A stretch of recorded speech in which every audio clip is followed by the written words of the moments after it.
You ever have a moment when you realize God answered one of your prayers, just not the way you had expected it? Not too long ago, I had to ask God for patience and peace into my life because my life was feeling heavy. I felt like I had no control over any of it. My finances, my parenting, even my own thoughts. And so I asked God to bring peace and patience into my situation. Well, nothing changed. Not right away, at least. And then one night I was laying in bed and I realized God isn't changing the situation.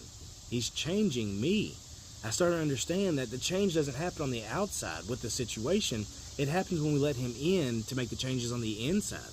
When we stop fighting so hard and we start trusting more deeply. I started to understand that I was asking God for this pretty little package of patience and peace that was all wrapped up in a little bow and God was going to deliver it to my doorstep. That wasn't the case. But what is the case is patience and peace is actually a person.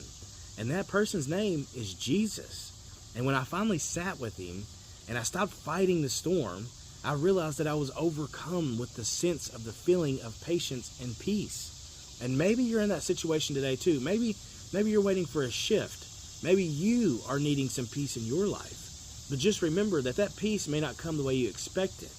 But if you have Jesus, friend, you already have it. You just have to let Him in. And as always, remember, God loves you and I love you. Have a blessed day.